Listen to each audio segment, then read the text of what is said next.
terima kasih Dr. Cok selaku moderator pada acara ini. Saya minta maaf ada keterlambatan sedikit, tapi sudah saya infokan ke sekretariat karena tadi masih ada tindakan yang diperkirakan waktunya agak lebih panjang. Ya, biar tidak ngantuk, kuliah siang-siang begini, kita suasana santai saja, rileks, ya sekedar penyegaran. Ya, kenapa saya memilih topik ini? Karena banyak dari kita belum memahami atau belum familiar dengan screening kanker kolorektal.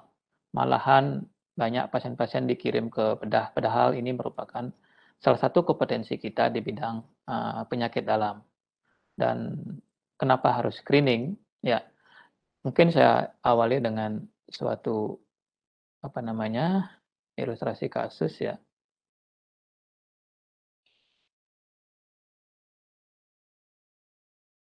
Oke, ya. Ini kasus yang di kami rawat atau kita rawat residen gastro pasti tahu di ruang Bakung Timur ya. Dan baru kalau nggak salah hari ini apa kemarin sudah dilakukan tindakan pembedahan. Pasien ini datang ke UGD dengan keluhan nyeri perut dan kembung, tidak bisa BAB dan platus sejak 2 hari. Dan sudah mengalami purahan BAB itu sudah sejak 3 bulan terakhir. Dan pemeriksaan fisik saat di UGD itu pasien tampak distensi, bismus meningkat, dan ada metallic sound, perkusi tempani. Sehingga pada saat itu kita simpulkan pada pasien ini dengan kondisi ileus obstruktif ya. Dan dalam perjalanan pasien kita langsung lakukan eksplorasi untuk mencari kausanya karena obstruksi, kemudian hanya persiapan dengan enema saja kita lakukan pemeriksaan kolonoskopi pada pasien. Nah, pada saat pemeriksaan kolonoskopi ternyata kita menemukan hal seperti ini. Jadi tumor berbenjol, besar-besar sekali, dan skop tidak bisa masuk. Skop hanya bisa masuk sampai kolon descendant, kurang lebih 30 cm. Ya. Kemudian kita lengkapi data pasien ini, ya. Ini gambaran dari aspek view yang lain. Ternyata pada pasien ini telah dilakukan CT scan, sudah ada metastase, ya, sudah ada benjolan ke liver juga. Ya, dan juga ini pada paru-paru juga sudah ada nodul. Jadi sudah mengalami metastase, ya. Nah, sayangnya datang pasien ini sudah kondisi obstruksi, itu dalam kondisi yang kalau bilang kita boleh kita katakan pasien datang dalam kondisi yang terlambat seperti itu, ya. Nah, ya seandainya saja Bapak ini melakukan deteksi dini atau screening untuk kanker kolorektal di umur 45 atau 50 tahun, kurang lebih 5 atau 10 tahun yang lalu, dilakukan prosedur ini, ya mungkin tidak akan terjadi kondisi itu. Tapi apa yang bisa kita temukan? Ya, mungkin pada saat 5 atau 10 tahun yang lalu, baru muncul polip kecil seperti ini. Ya, ya itu yang kita harap. Seandainya pada saat itu pasien ini melakukan pemeriksaan screening, ya maka polip seperti ini akan sangat gampang kita hilangkan ya dengan tindakan endoskopi, saat kolonoskopi kita langsung bisa buang polip ini sehingga bakal atau calon yang akan menjadi ganas ini sudah kita hilangkan. Sehingga itu akan bisa mencegah risiko terjadinya penyakit seperti yang dialami oleh pasien kita tersebut. Ya, itu sebagai ilustrasi kasus ya. Jadi realnya, kenyataannya memang seperti itu pasien-pasien yang kita terima saat ini. Ya, mungkin yang sudah lewat divisi gastro, kita seringkali melakukan pasien endoskopi, khususnya kolonoskopi, itu biasanya pasien-pasien yang sudah bergejala biasanya. Sangat jarang kita menerima pasien-pasien yang secara sadar itu melakukan screening, deteksi dini. Ya, ya kenapa seperti itu? Nanti mungkin kita bahas pada slide berikutnya. Ya.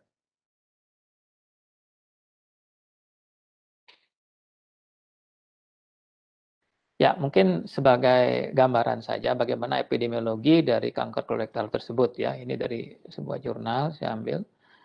Ya. Ya. Kalau lihat distribusinya di seluruh dunia, kalau kita di Indonesia sendiri mungkin prevalensinya ini insiden ya, insiden rate-nya kurang lebih di angka ini mungkin 13 sampai 18 tersebut. Namun angka pasti di negara kita itu belum ada. Karena apa? Karena registrinya tidak bagus. Jadi registri cancer kita itu sangat jelek. Ya mudah-mudahan ke depan dengan semua sekarang pakai sistem digital begini, sistem registry cancer-nya diperbaiki sehingga memang ada real data yang dimiliki oleh Indonesia. Dan Indonesia ini biasanya datanya adalah data estimasi, estimasi dari wilayah sekitarnya. Misalnya Thailand sudah punya program screening, kemudian Malaysia dan Australia itu sudah punya program screening yang bagus dan berjalan dengan bagus. Mereka punya data. Nah, di Indonesia ya diambillah estimasi untuk perkiraannya kurang lebih seperti itu. Sedangkan ini adalah angka mortalitasnya ya.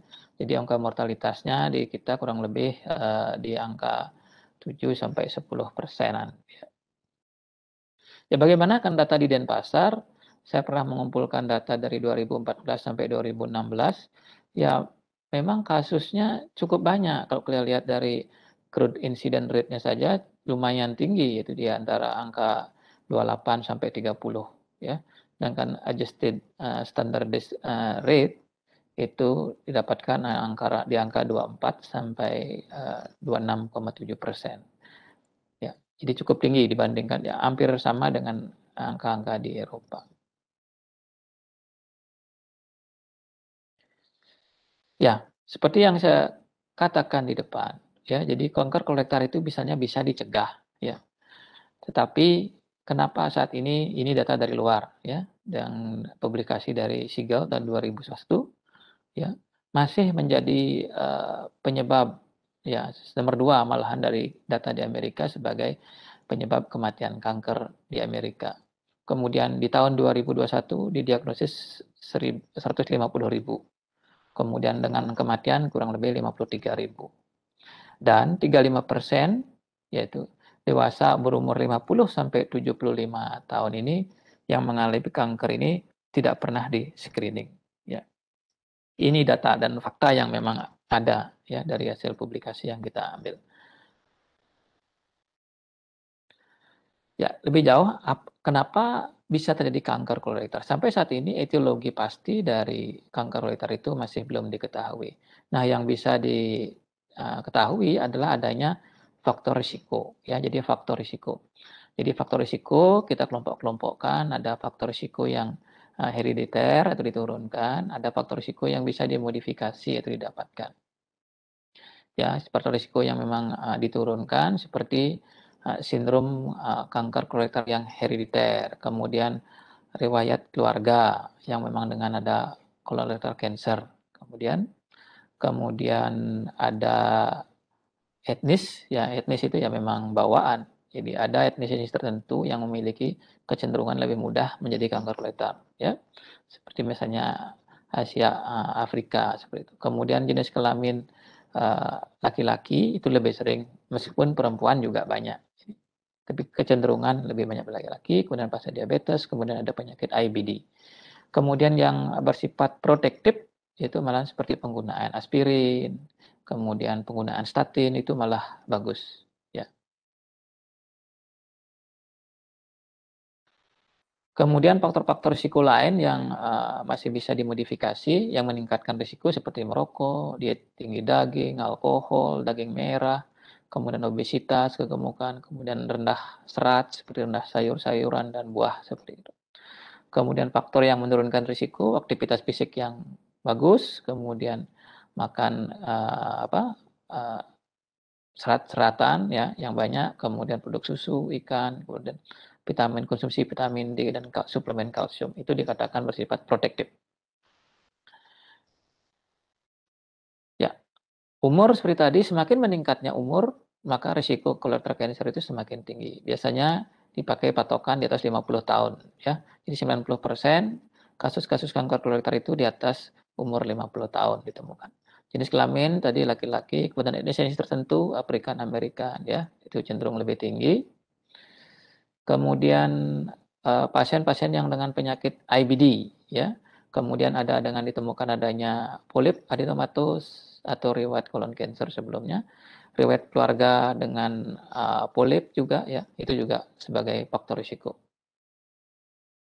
Ya, kalau kita lihat kejadian kanker kolorektal dari jenis yang terkait dengan risikonya, ternyata sebagian besar ya hampir 65 sampai 85% itu bersifat sporadik. Jadi sporadik ini tidak ada kaitan dengan faktor-faktor yang diturunkan ya. Kemudian kalau ada yang riwayat keluarga itu nomor 2, 10 sampai 30.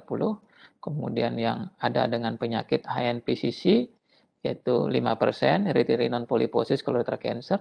Kemudian yang FAP yaitu familial adenomatous polyposis, ini polipnya banyak sekali di dalam usus biasanya. Ya ini memang jarang. Di kita mungkin saya selama di Sanglah ini baru menemukan 2 kasus dengan gambaran seperti ini. Jadi familial adenomatous polyposis FIV ini. Namun pada saat saya di Belanda, di Amsterdam, di sana kasusnya sangat banyak. Mereka mempunyai kohort khusus FIV, ya, di mana sampai ada sekitar 300 pasien dengan FIV ini yang mereka follow up terus-menerus, ya. Jadi registri mereka sangat bagus di sana di Amsterdam. Kemudian ada beberapa kasus sindrom yang kayak Peutz-Jeghers syndrome itu yang jarang, ya, yang sangat jarang.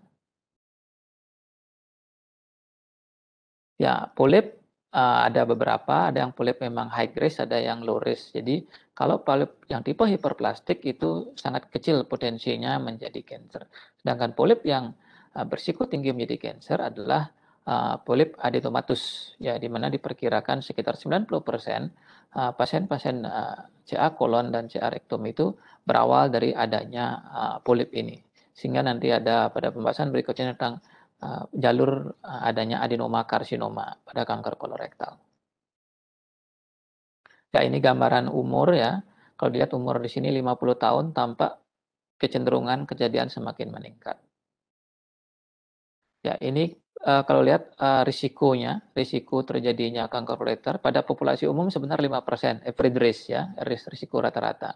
Namun pada pasien-pasien dengan kondisi tadi, ya, misal FEV itu paling tinggi risikonya, kemudian pasien HNPCC itu nomor 2, pasien dengan IBD di nomor 3, kemudian pasien dengan riwayat keluarga itu nomor 4 seperti itu. Ya, jadi ini dikaitkan dengan risiko terjadinya CRC tersebut.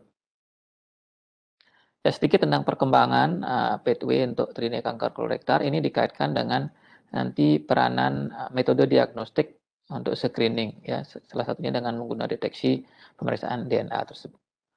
Di sini yang jalur paling sering tadi yang sporadik itu melalui jalur adenoma karsinoma. Itu 70 sampai 90% kasus yang diikuti. Di sini ada yang tipe sporadik ya, tipe FAP, kemudian adanya mutasi pada APC-nya, sini juga mutasi pada APC lain, kemudian diikuti beberapa mutasi yang lain sehingga terilah kanker kolorektal. Dan dia biasanya termasuk dalam kelompok kanker kolorektal yang microsatellite stable. Kemudian kelompok yang berikutnya, yang kedua, di sini melalui jalur serrated neoplasia. Jadi serrated neoplasia ini kurang lebih 10 sampai 20% kasus ini berasal dari polip sessile serrated ya. Kemudian yang ada juga serrated tradisional. Kemudian di sini biasanya melalui jalur adanya mutasi pada BRAF. Kemudian ada beberapa mutasi pada microsatellite seperti MLH1 dan CIMP. Dan kelompok ini sebagian termasuk microsatellite stable dan sebagian termasuk microsatellite yang tidak stabil. Kelompok yang ketiga adalah kelompok yang microsatellite yang tidak stabil. Di sini 2-7% kasus ya. Contohnya Lynch syndrome di sini. Memang ada beberapa mutasi pada gen yang bertugas untuk mengontrol gen-gen yang tidak normal, itu mismatch repair gens ya. Adanya mutasi pada mismatch repair gen ini menyebabkan gen-gen yang mengalami mutasi itu tidak bisa dikontrol, terlepas bebas itu yang akan bertumbuh. Ya, jadi ada beberapa gen itu MSH2 dan 6, MLH1 dan 3 dan PMS2 dan 6. Ini merupakan termasuk dalam kelompok microsatellite colorectal cancer yang unstable. Ya, ini saya bilang tadi perjalanannya dari adenoma karsinoma sequence ya. Jadi 90% kasus kanker kolorektal itu berkembang dari adenoma. Ini pentingnya kita bisa mendeteksi ya. Dan perjalanan ini biasanya perlu waktu lama. Jadi dari 5 sampai 10 tahun. Jadi dari mukosa normal bisa menjadi early adenoma, kemudian ada intermediate adenoma, late adenoma dan sampai terjadi karsinoma dengan mengikuti jalur molekuler tadi, apakah melalui chromosomal instability atau microsatellite stability, itu perlu waktu yang cukup lama. Ya, jadi itu kenapa kanker kolorektal ini termasuk salah satu kanker yang sangat ideal sebenarnya untuk dilakukan screening karena kita sangat mungkin menemukan lesi awal yang bisa kita potong jalurnya sehingga tidak menjadi cancer seperti itu. Ya, ini sedikit perbedaan antara gambaran kanker kolorektal di sisi kanan dan sisi kiri ya. Biasanya yang di sisi kanan itu biasanya dengan prognosis yang lebih buruk, di mana dia mutasinya lebih banyak pada CIMP, kemudian BRAF, kemudian microsatellite instability tumor di sana ya, dan lebih banyak pada perempuan, kemudian tipe sessile yang termasuk dalam microsatellite instability, dan juga banyak tipe mucinous di sana. Sedangkan tumor sisi kiri itu lebih sering pada laki-laki dan cenderung memiliki prognosis yang lebih bagus dibandingkan sisi kiri, sisi kanan ya. Ya, ini kalau lihat pertumbuhannya dari stage-nya, stage 1 sampai stage 4, awalnya cuma polip di mukosa saja, kalau dia terus berkembang menjadi cancer invasif. Nah, kalau di sini kita bisa melakukan deteksi awal, menemukan adanya polip, tentunya lanjutan perjalanan ini dari stage 1 sampai 4 ini tidak terjadi. Itu idealnya kenapa sangat penting kita bisa mendeteksi dalam kondisi awal. Ya, ini gambaran histologinya mungkin di awal dari mukosa normal menjadi tadi perubahan low grade dysplasia, kemudian terus berkembang menjadi severe dysplasia dan merupakan lesi precancer, kemudian high grade dysplasia. Nah, tujuan kita melakukan screening seperti tadi kembali ya menargetkan adanya perubahan-perubahan yang dengan terjadinya perubahan mukosa tersebut seperti ini. Jadi kalau dilihat pada gambar ini terjadinya perubahan mutasi pada sel-sel usus tersebut, sel-sel kolon tersebut, itu akan menyebabkan terjadinya perubahan histologi di sana. Nah, perubahan histologi menyebabkan perubahan makroskopis yang bisa kita deteksi dengan kolonoskopi, sigmoidoskopi, CT kolonografi, atau dengan pemeriksaan DNA, ya, DNA tes multitarget. Namun kalau kita menggunakan FOBT atau FIT, itu pemeriksaan darah samar, itu tidak bisa untuk mendeteksi lesi seperti polip awal ya. Jadi dia bisa mendeteksi lesi precancer atau yang cancer stadium awal ya, yang sudah mengalami bleeding, karena yang dideteksi adalah ada tidaknya bleeding seperti itu. Jadi kemampuan deteksi untuk polip rendah untuk penggunaan FOBT. Ya, ini beberapa contoh gambaran polip yang tipe serrated yang flat. Jadi hampir tidak kelihatan di sini. Jadi hanya bisa dideteksi dengan biasanya kalau ini digunakan pengecatan khusus menggunakan methylene blue misalnya ya. Bisa dikasih methylene blue akan kelihatan perubahan struktur mukosanya. Dan saat sekarang ini dengan perkembangan teknologi yaitu intelijen artifisial itu AI itu bisa mendeteksi polip-polip yang tidak bisa terdeteksi dengan menggunakan mata telanjang seperti itu. Jadi teknologinya akan semakin berkembang. Ke depan mungkin ya saat ini masih mahal, mungkin ke depan sudah murah, mungkin kita bisa memiliki salah satu teknologi AI itu yang akan membantu deteksi polip saat melakukan kolonoskopi meskipun tipe yang flat atau yang serrated ini. Ya, ini kalau polip yang besar, yang pedunculated, yang bertangkai ya. Jadi kalau ini sih tidak memerlukan teknologi khusus untuk menemukan. Ya, dengan gampang kita bisa melihat ada perubahan struktur di mukosa kolon ya.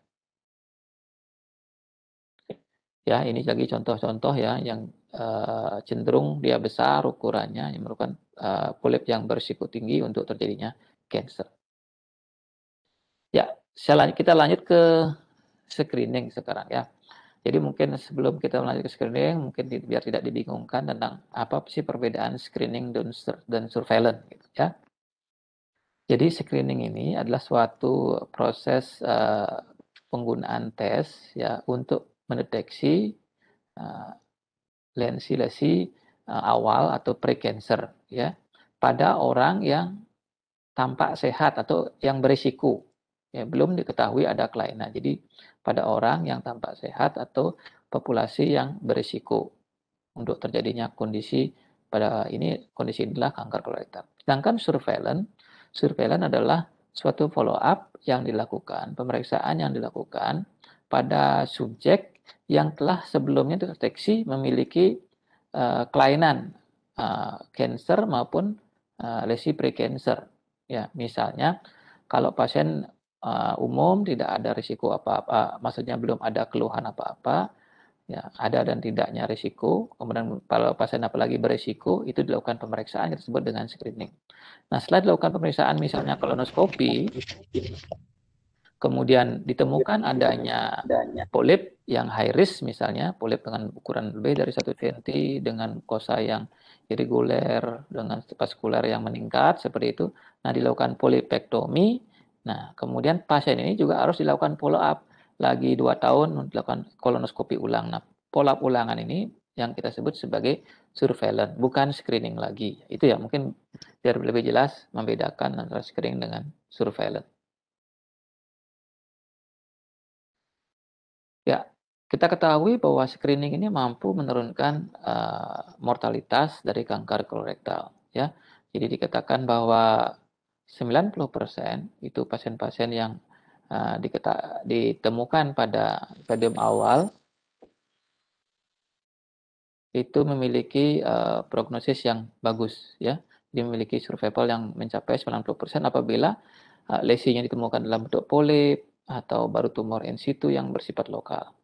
Namun, jika terdeteksi pada stadium lanjut, apabila dari invasi regional apa distan yang jauh gitu, jadi akan menurunkan survival ya pada pasien-pasien tersebut. Di sanalah pentingnya kenapa kita harus melakukan screening.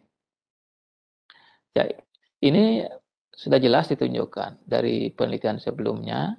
Jadi pasien-pasien apabila ditemukan dengan lesi lokal itu sampai dengan survival rate sampai 90% dan meningkat apabila stadium klinisnya terjadi pertumbuhan jaringan regional itu sampai 67%. Tapi kalau terjadi metastase jauh atau itu dengan survival rate yang sangat rendah, cuma 5-year survival rate-nya sampai 10% saja. Ya. Jadi ini sangat signifikan bagaimana manfaat kalau betul dikerjakan screening dan menemukan lesi di stadium awal tersebut.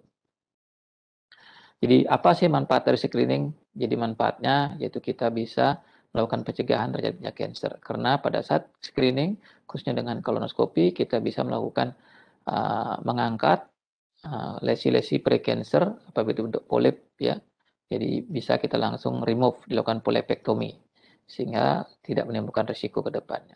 Dan juga yang berikutnya memperbaiki tentunya pasti kalau bisa memperbaiki survival karena dengan begitu kita menemukan lesi di stadium awal pasti 5 survival years-nya 5 year survival rate-nya itu seperti yang di slide berikut sebelum tadi itu tentu pasti lebih bagus ya.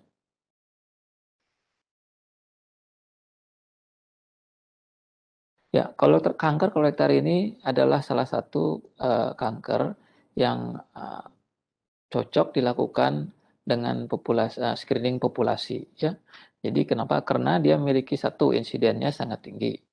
Nah, dibanding kita lihat angka tadi karena seperti tadi ada dia ranking nomor 2 dan nomor 3 ya. Kemudian outcome-nya juga cukup memberatkan. Jadi membebani biaya pengobatan baik pembedahan, kemoterapi, terapi paliatif. Kemudian pasien kanker kolorektal memiliki perjalanan klinis yang panjang dari stadium awal terjadinya adenoma sampai terjadinya karsinoma tersebut. Ya. Kemudian adenoma yang stadium awal itu juga bisa diobati dengan mudah. Ya. Jadi ini sesuai dengan kriteria penyakit yang bisa dilakukan screening dari WHO. Kanker kolorektal merupakan salah satu penyakit yang sangat ideal dilakukan populasi screening. Ya.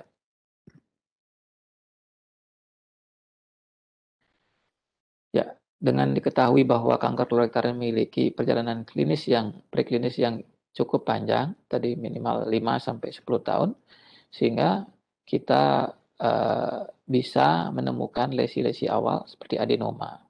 Kemudian perjalanan klinis yang panjang ini atau dengan memiliki periode window yang besar, kita memiliki peluang yang besar untuk melakukan screening seperti ini.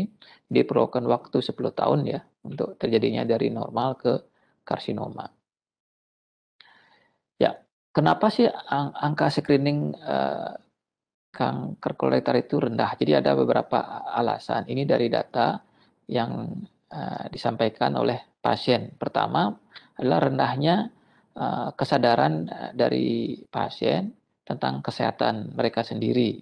Ya mungkin karena dia tidak mengetahui bahaya dari kanker kolorektal itu sendiri. Ya, kemudian yang kedua, kurangnya pengetahuan tentang manfaat atau keuntungan dari screening. Yang ketiga, adanya rasa takut. Nah, kalau tidak nyaman, dilakukan pemeriksaan, mestinya kalau ditawarkan pemeriksaan kolonoskopi itu, jadi sangat takut orang dia tidak ada keluhan apa-apa, ngapain saya diperiksa macam-macam seperti itu. Kemudian ada yang menyampaikan alasan tidak punya waktu. Kemudian ada yang juga menyampaikan alasan biaya, ya karena memang screening kanker kolorektal saat ini masih belum ditanggung penuh oleh pemerintah. Jadi kita pun dari Perhimpunan Gastroenterologi Indonesia masih sedang melakukan upaya perjuangan ke pemerintah, apakah nanti melalui jalur BPJS, sehingga program screening kanker kolorektal ini bisa diterima menjadi program nasional, sehingga nanti masyarakat kita tidak perlu mengeluarkan uang kalau ingin melakukan screening, ya tidak menunggu adanya keluhan ya untuk melakukan pemeriksaan screening tersebut. Kemudian yang terakhir adanya terbatasnya akses ya.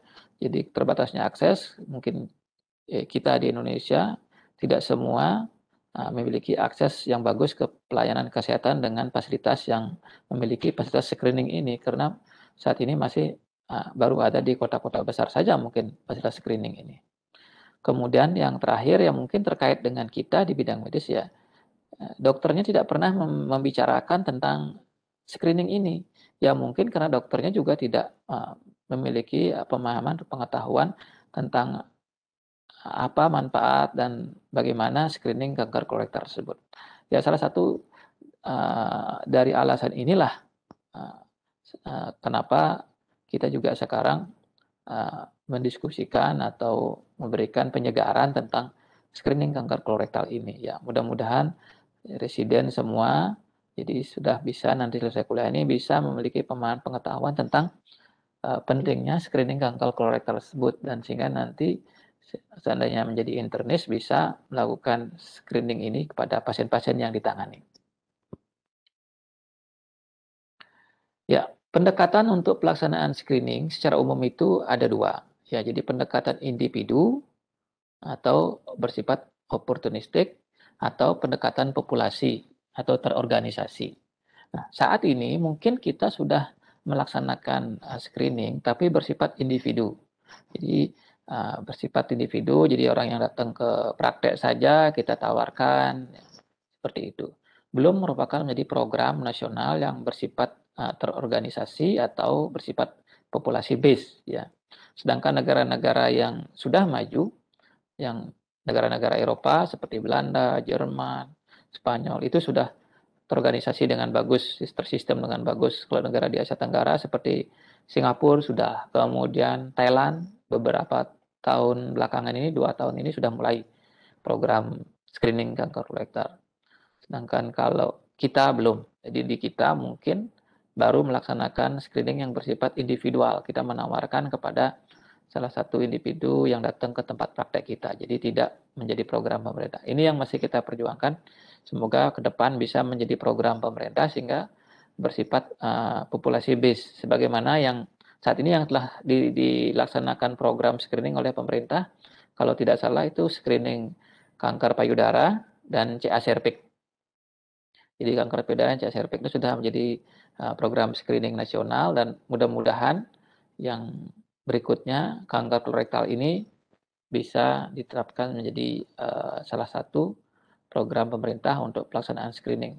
Mestinya sangat bermanfaat bagi BPJS kalau memang disetujui oleh BPJS, karena akan mengurangi kos perawatan pengobatan pasien-pasien yang ditanggung oleh BPJS tersebut kalau dilakukan screening. Tentunya nanti dengan pertimbangan metode yang dipilih yang sesuai dengan kondisi kita.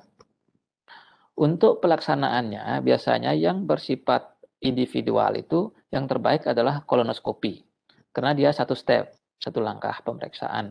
Jadi kalau kita menemukan lesi prekancer, kita bisa langsung buang. Nah, sedangkan untuk populasi base, jadi kolonoskopi itu tidak efektif karena jumlah ketersediaan kolonoskopi pun sangat terbatas. Ya, ahli endoskopi pun jumlahnya sangat terbatas. Ya, sehingga yang bagus untuk populasi base adalah pemeriksaan darah samar dengan metode FIT atau fecal immunochemical test atau dengan Guaiac FOBT. Itu tes darah samar yang lama. Ya, jadi itu untuk populasi mestinya, dan biayanya juga sebenarnya tidak terlalu mahal untuk darah samar tersebut. Nah, darah samar ini tes pemeriksaan screening 2 langkah, 2 tahap, di mana kalau hasilnya positif akan dilanjutkan dengan pemeriksaan kolonoskopi juga, seperti itu. Ya, jadi memang negara-negara yang memiliki endoskopis dan ahli kolonoskopi yang sudah banyak mungkin bisa melaksanakan program screening dengan kolonoskopi. Ya, seperti di Hong Kong misalnya, mereka malahan melatih perawat untuk mengerjakan kolonoskopi untuk melaksanakan program screening ini. Ya, karena jumlah gastroenterologi di sana sangat terbatas untuk bisa mengerjakan program screening dari pemerintahnya. Ya, adapun pilihan alat-alat screening yang ada, yaitu tergantung dari metodenya. Ada yang menggunakan pemeriksaan feses, seperti tadi darah samar, seperti Guaiac fecal occult blood test, kemudian fecal immunochemical test, atau fecal DNA test. Kemudian yang direct menggunakan endoskopi, yaitu dengan kolonoskopi, fleksibel sigmoidoskopi, atau kapsul endoskopi. Kemudian radiologi, dengan radiologi ada namanya CT kolonografi. Ini mungkin di kita belum bisa mengerjakan ini radiografernya, karena ini harus ada skill khusus dari radiografer, ahli radiologi untuk mengerjakan pemeriksaan ini. Kemudian dari pemeriksaan darah, septin 19 gen test, tetapi ini masih belum diterima secara resmi.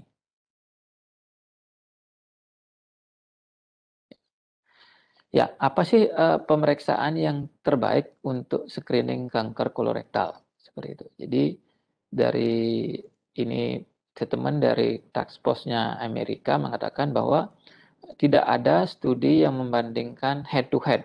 Jadi belum ada studi yang membandingkan head to head antara tes screening tersebut, yang mana lebih efektif daripada yang mana, gitu ya. Jadi meskipun yang dilihat adalah adanya variasi di dalam efektivitas deteksi, ya.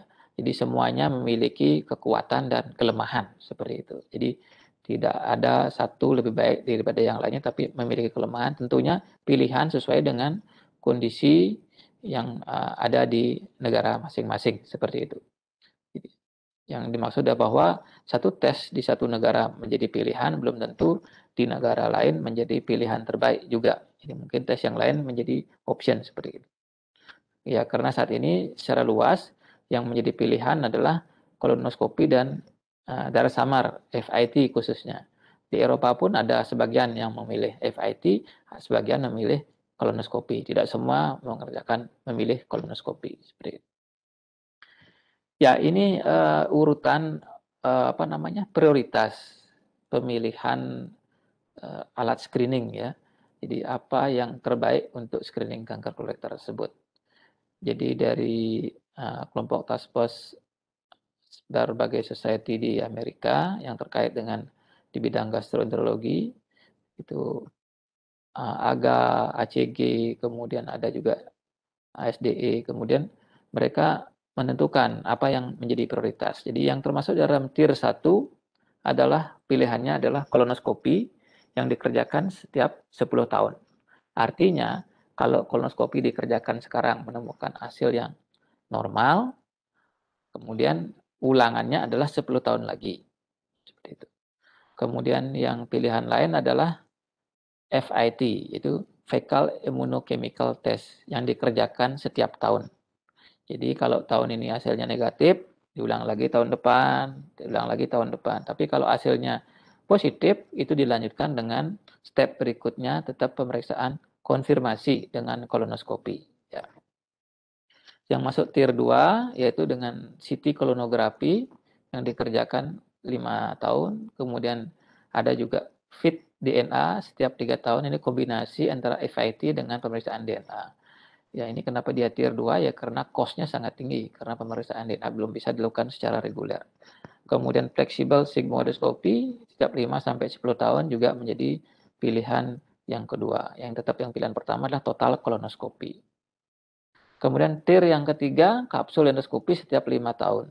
Ini juga tidak bisa tersedia dengan luas, hanya tempat-tempat tertentu yang punya. Kemudian Septin 9 tidak direkomendasikan, ya masih belum direkomendasikan sebagai alat untuk tes atau screening pada pasien-pasien kanker kolorektal. Ya, ini metode invasif biasanya itu seperti yang saya sampaikan tadi memerlukan 2 langkah ya. Jadi kalau pemeriksaan dengan metode non invasif FIT kemudian FIT DNA, kapsul endoskopi, pemeriksaan darah atau kolonografi CT menemukan hasil tidak normal, harus dilanjutkan berikutnya dengan pemeriksaan kolonoskopi untuk menemukan adanya lesi-lesi yang high risk untuk terjadinya atau menemukan adanya kanker stadium awal seperti itu.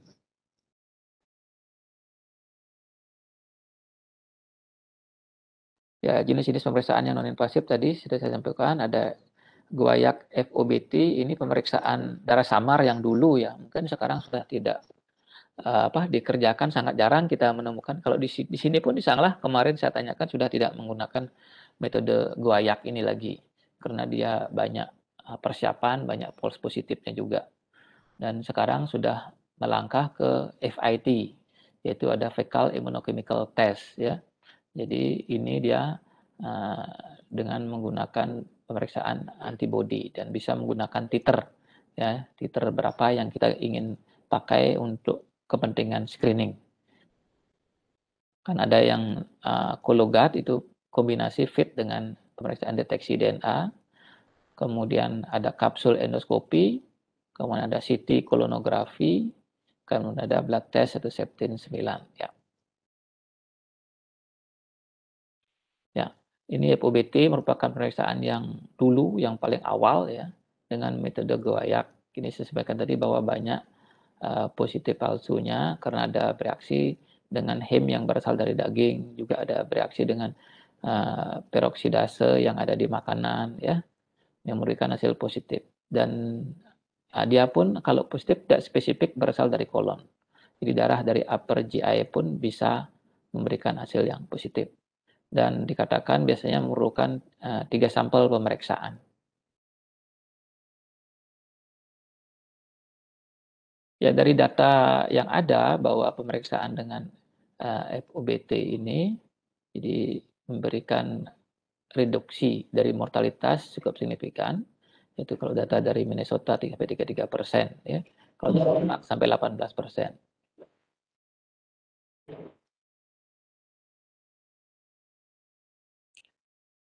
Ya, jadi screening setahunan yang dilakukan itu akan dapat menurunkan mortalitas dari CRC sampai 32% dalam waktu 30 tahun.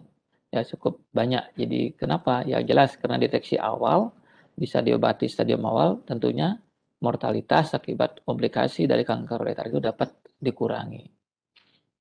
Ya, kemudian screening yang dilakukan tiap 2 tahun juga dikatakan menurunkan 22% dari mortalitas. Ya. Sedangkan sekarang direkomendasikan bukan 2 tahun, malahan setiap tahun ya. Jadi setiap tahun dilakukan FIT.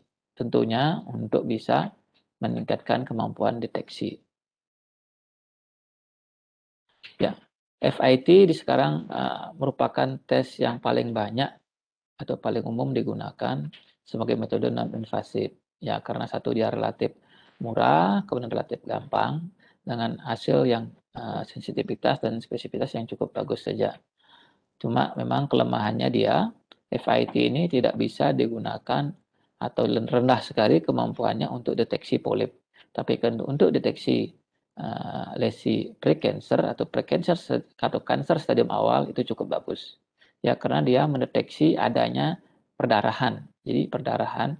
Jadi kalau polip yang kayak hiperplastik polip itu sering tidak ada bleeding, ya tidak akan terdeteksi atau adenoma stadium awal.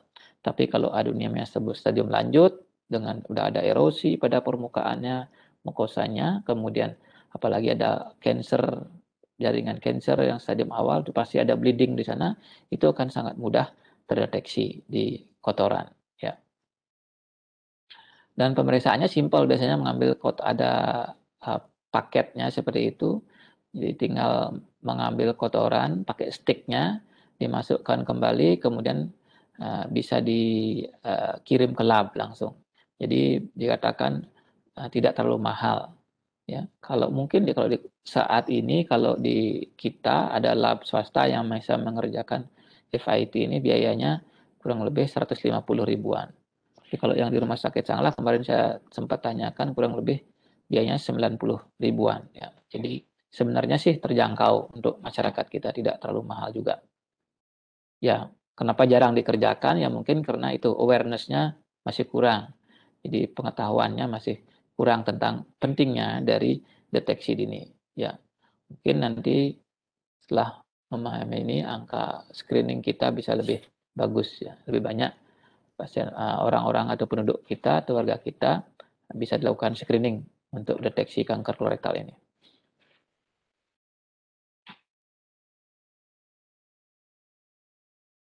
Ya, ini FIT jika dibandingkan dengan kolonoskopi. Ya, jadi FIT ini bisa mendeteksi adanya kanker kolorektal sampai 79% ya. Kemudian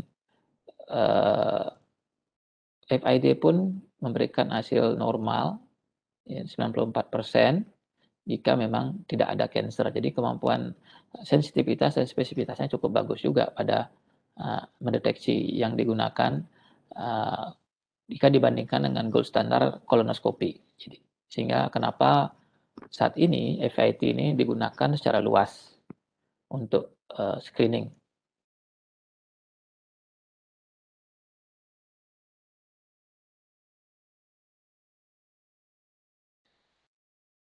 Ya, ini tentang performa dari FIT juga yang menunjukkan kemampuannya yang cukup bagus di dalam mendeteksi adanya menurunkan mortalitas ya. Jadi yang dilakukan screening tampak terjadinya penurunan mortalitas ya, dibandingkan yang tidak dilakukan screening. Ini yang lebih canggih dengan menggunakan deteksi DNA, jadi multi-target. Jadi adanya mutasi-mutasi gen yang saya sebutkan di awal dalam patogenesis dari kanker kolorektal itu digunakan jadi target gen untuk deteksi pada kotoran. Ya, jadi pemeriksaannya belum tersebar luas karena ya salah satu alasannya adalah cost ya. Dan ini juga tidak menjadi pilihan pertama. Di mana jika dibandingkan dengan FIT, FIT DNA itu meningkatkan sensitivitas sampai 92% dibandingkan dengan FIT saja sebanyak hampir 80%.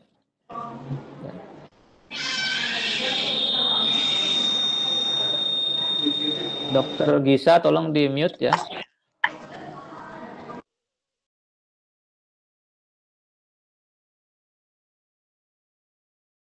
Baik, saya lanjutkan.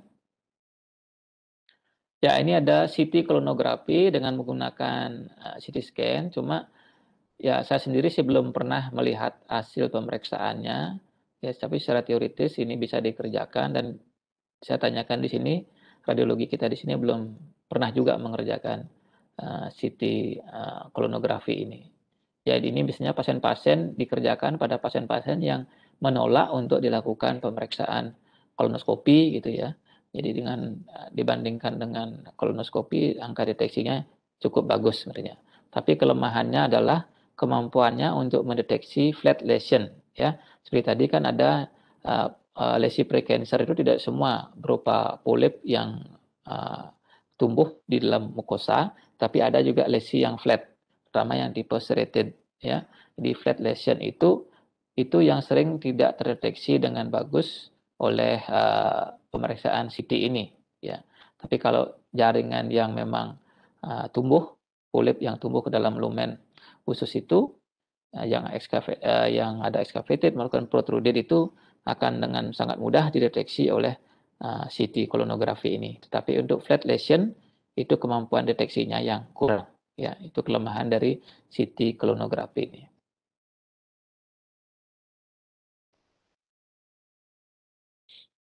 Ya, ini jika dibandingkan ya antara gambar yang kiri itu hasil pemeriksaan dengan CT kolonografi, kita bisa melihat adanya sedikit benjolan di sini ya. Sedangkan kalau yang di kanan ini diperiksa menggunakan kolonoskopi ya, kolonoskopi lah pasti ini gold standar ya, kita dengan langsung bisa melihat adanya pertumbuhan pada mukosa dari lumen kolonnya.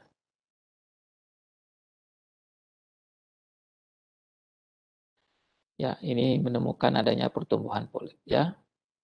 Ini mestinya ada videonya cuma tidak bisa di apa namanya?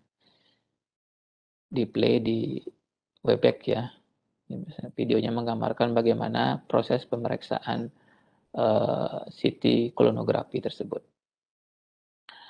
Berikutnya yang termasuk juga pemeriksaan canggih yaitu dengan menggunakan kapsul endoskopi. Jadi kapsul endoskopi, jadi di sini menelan kapsul yang berisi kamera ya.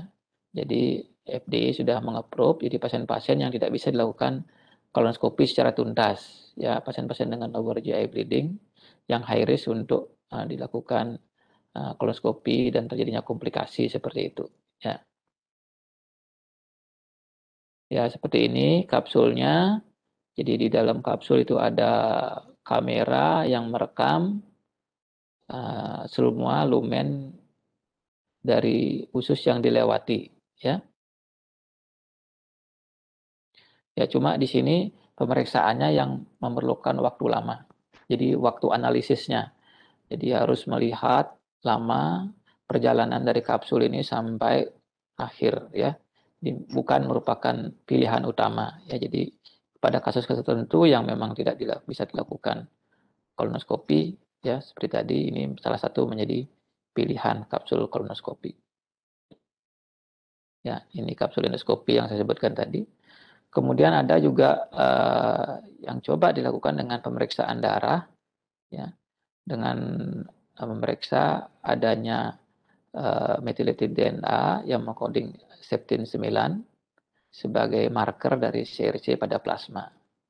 Ya, tapi ini belum di-approve kalau di Amerika sendiri belum di-approve untuk digunakan sebagai standar pelaksanaan screening. Masih berupa usulan dan mungkin riset-riset akan berkembang ke depannya. Ya.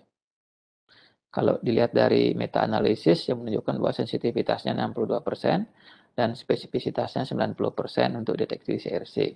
Ya, kalau mungkin saya tidak tahu apakah di sini bisa dikerjakan. Ini kalau hasilnya seandainya positif, itu tetap langkah selanjutnya adalah pemeriksaan kolonoskopi untuk mengkonfirmasi kalau memang betul ada kelainan di kolon pasien. Ini sigmoidoskopi yang mungkin residen sudah semua tahu dan juga kolonoskopi ya. Jadi rutin kita sudah melakukan pemeriksaan ini untuk pasien-pasien.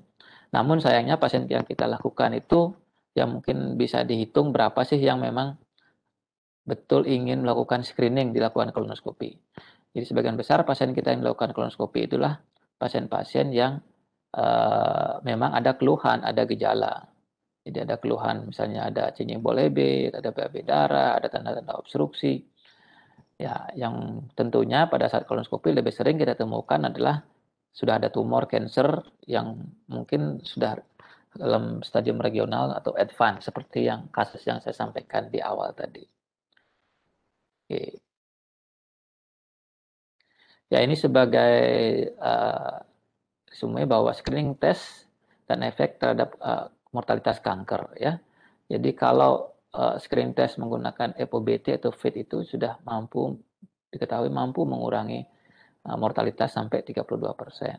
Sedangkan kalau flexible sigmoidoscopy sampai 27%, kemudian flexible sigmoidoscopy ditambah dengan FIT 38%, dengan kolonoskopi sampai 68 ya sekitar 70% ya cukup bagus. Ya memang yang terbaik adalah kolonoskopi. Sedangkan yang lain-lainnya seperti CT kolonografi, kapsul endoskopi, septin itu belum diketahui berapa kemampuannya dalam menurunkan mortalitas dari kanker itu sendiri. Ya, kembali ke pertanyaannya yang tadi. Jadi, apa yang terbaik untuk screening kanker kolorektal? Tes apa yang terbaik? Ya, jadi the best test adalah tes yang bisa dikerjakan dan bisa dikerjakan dengan baik. Itu poinnya. Jadi tes yang terbaik adalah tes yang bisa dikerjakan, jadi mampu dilaksanakan. Dan yang mampu dilaksanakan pun itu dikerjakan dengan baik. Kenapa harus dikerjakan dengan baik? Sama dengan pemeriksaan kolonoskopi. Jadi kolonoskopi akan menjadi alat tes untuk screening yang baik apabila dikerjakan oleh ahli endoskopi yang memang bisa mengerjakan endoskopi dengan standar-standar kolonoskopi yang baik. Ya, jadi tidak semua endoskopis itu bisa melakukan endoskopi ya, karena tidak hanya sekedar memasukkan skop sampai di sekum kemudian selesai, tidak hanya sebentar itu. Jadi kemampuan deteksi. Jadi endoskopis itu ada standarnya untuk melakukan screening ini. Ada namanya ADR, itu adenoma detection rate-nya berapa angka ADR. Berapa sih kemampuan mendeteksi adenoma. Kemudian juga ada angka intubasi sekumnya berapa itu.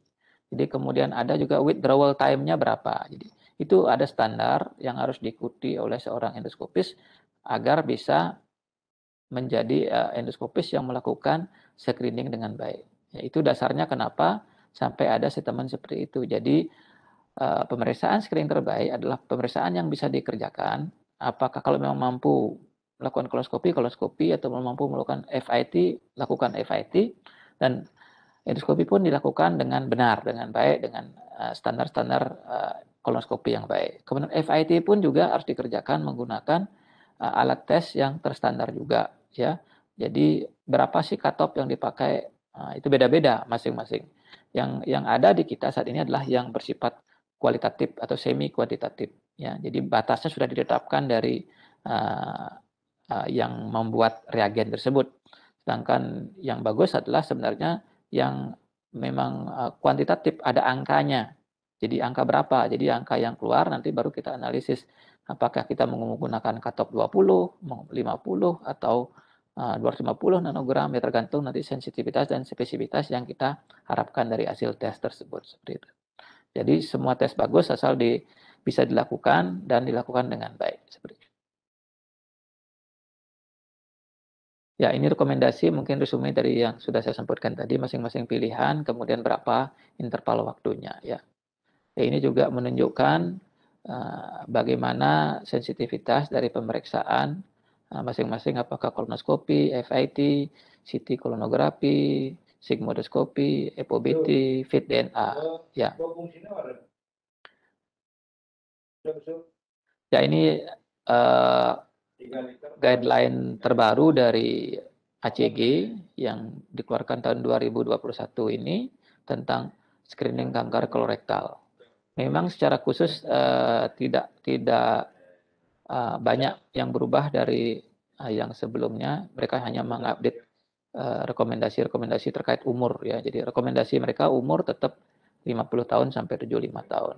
Kemudian disarankan bagi mereka yang high risk mungkin di bawah 50 sudah mulai dikerjakan screening, misalnya mulai dari 45 sampai 50.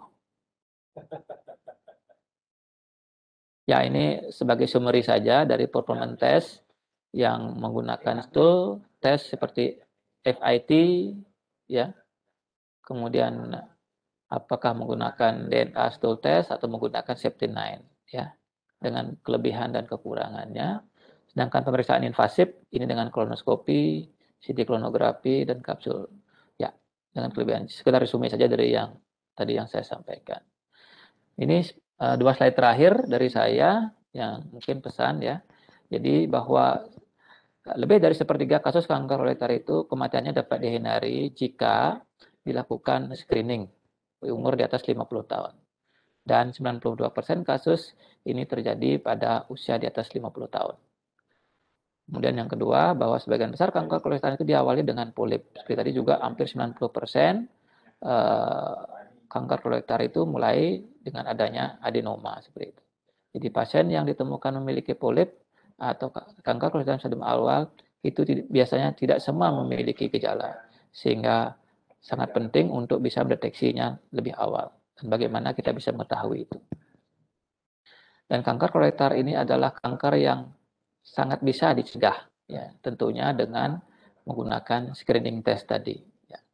Jadi screening test untuk menemukan kanker stadium awal dan bisa memerlukan pengobatan yang terbaik juga akan bisa mampu mengurangi atau memperbaiki survival rate sampai 96%. Di laki-laki perempuan sebagai kedua-duanya berisiko, ya.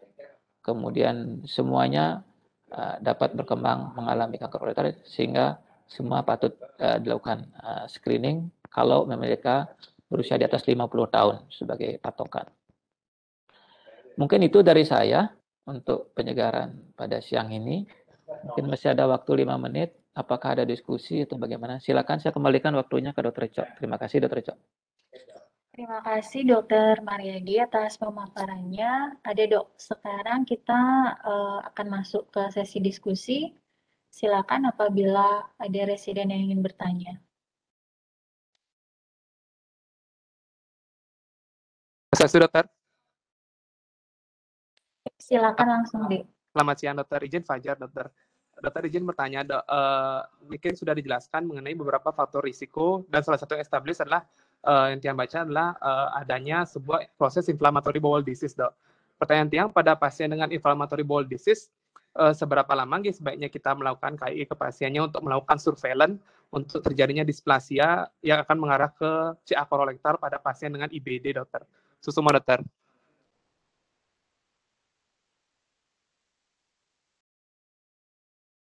Ya, IBD merupakan salah satu tadi, jadi mungkin peringkat 3 atau 4 ya, 3 ya untuk terjadinya risikonya untuk mengalami CRC dibandingkan dengan FAP atau ANPCC ya. Jadi sehingga perlu peningkatan awareness.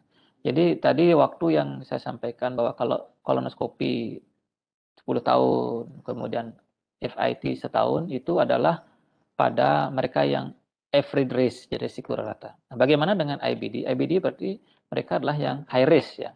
Jadi mereka yang termasuk high risk. Kemudian pada orang dengan IBD ini sudah ada kelainan, kita lakukan biasanya surveillance itu dilakukan 2 sampai 3 tahun tergantung lesi yang ditemukan. Jadi kalau memang pada pemeriksaan awalnya tidak ada kelainan yang mengarah ke displasia begitu. Jadi 3 tahun bisa dilakukan pengulangan surveillance untuk IBD-nya seperti itu.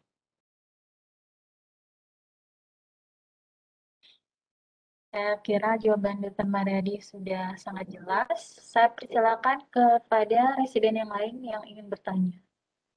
Selamat siang, dokter. Silakan, Gisa. Selamat siang, dokter. Perkenalkan Tiang Gisa dari Divisi Gastro. Izin bertanya kepada Dr. Mariadi. Mungkin tadi sudah dijelaskan, dokter. Yang ingin saya tanyakan adalah apakah ada alarm sign pada pasien-pasien yang bisa kita jadikan pedoman untuk melakukan screening, dokter, karena kita masih belum bisa melakukan mass screening pada populasi kita. Jadi, apakah ada alarm sign yang benar-benar patognomonis sekali untuk colorectal cancer ini, dokter? Terima kasih, dok.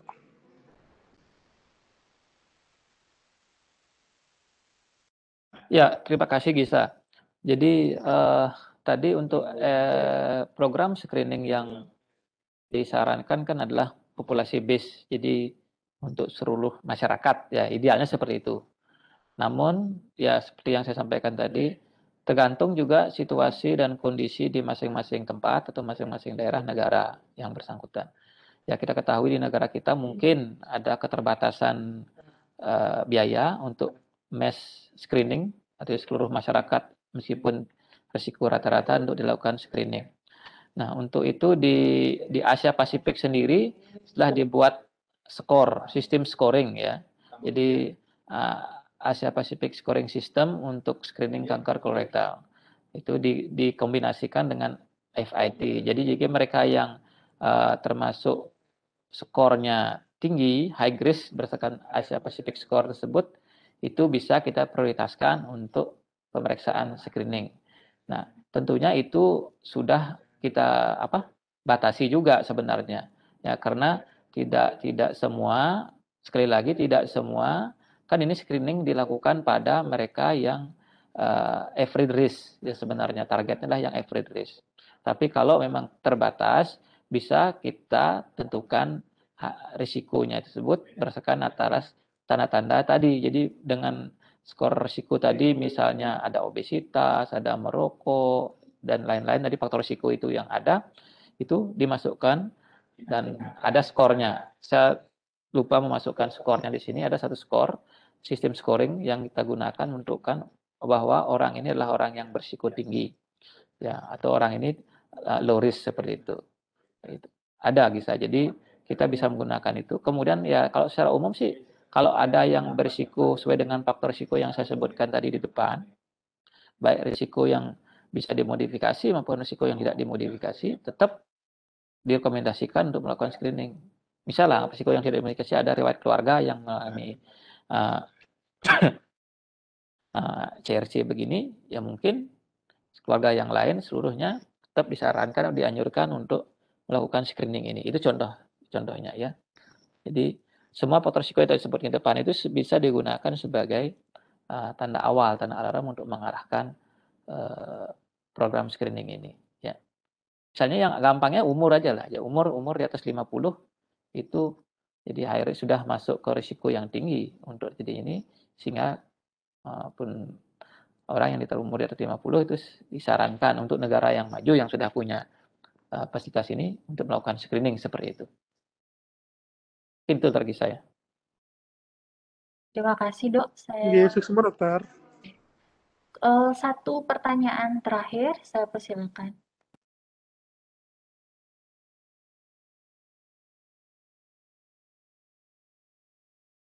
Selamat siang dokter. Silakan deh. Selamat siang dokter, izin saya Devi dokter, mohon izin bertanya kepada dokter.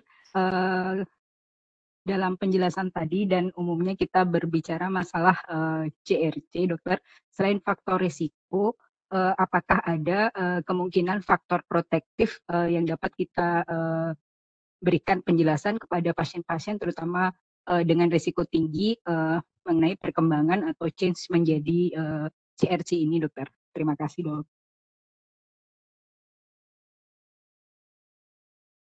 Ya, pasti ada ya. Jadi faktor psikoprotektif itu jadilah faktor-faktor risiko yang tadi yang sudah sebutkan di depan ya. Misalnya penggunaan aspirin atau NSAID itu salah satu faktor psikoprotektif ya. Kemudian lifestyle misalnya dia tinggi serat, kemudian makan green biji-bijian seperti itu. Kemudian vitamin D, kalsium, kemudian exercise fisik yang cukup, itu salah satunya. Jadi yang bersifat protektif. Ya hampir sama dengan risiko, tidak ada yang secara khusus tapi hampir sama dengan faktor risiko cancer yang lain yang umum seperti itu. Jadi ada, tapi kalau yang bawaan tidak ada yang positif. Jadi memang dari lebih ke lifestyle. Kemudian kalau misalnya seperti aspirin itu sih belum firm ya menjadi rekomendasi bahwa untuk mencegah CRC itu harus minum aspirin. Tapi dari data yang diliti pasien-pasien dengan misalnya penyakit penyakit jantung dengan minum aspirin ditemukan angka kejadian CRC-nya lebih rendah. Karena ya aspirin sendiri atau NSAID itu memiliki efek antiinflamasi. Dan kita ketahui bahwa salah satu jalur penting untuk terjadinya CRC itu adalah melalui jalur inflamasi ya. Yang kenapa IBD itu sebagai faktor risiko ya karena IBD itu kan inflamasi juga, di penyakit inflamasi. Jadi penyakit inflamasi di mana proses inflamasi itu yang tidak terkontrol berlanjut akan menyebabkan gangguan pada gen-gen yang menyandi atau yang mengatur siklus sel, yang membatasi gen atau supresor gen. Nah, akhirnya menyebabkan pertumbuhan yang berlebihan. Nah, dengan diberikan obat-obat antiinflamasi seperti aspirin atau NSAID, itu dia bisa mengurangi atau dikatakan mengurangi risiko ya. Statin juga memiliki efek positif ya. Itu yang kanan bawah ini yang saya tunjukkan bahwa itu sebagai faktor protektif yang seperti itu. Sedangkan kanan atas itu sebagai faktor yang meningkatkan risiko. Kan begitu ya, Dr. Devi ya? Sudah, Dr. Ya, Devi? terima kasih, Dokter. Oke. Tadi kita mulai jam 11.30, sekarang sudah jam 12.34. Kita tutup sesi diskusi. Terima kasih Dr. Mariadi atas materinya. Dan saya harap dan harapan kita semua apa yang sudah disampaikan oleh Dr. Mariadi siang hari ini dapat diaplikasikan di klinis praktis sehari-hari. Saya tutup acara kuliah khusus pada siang hari ini. Terima kasih, selamat siang. Terima kasih Dr. Cok, selamat siang.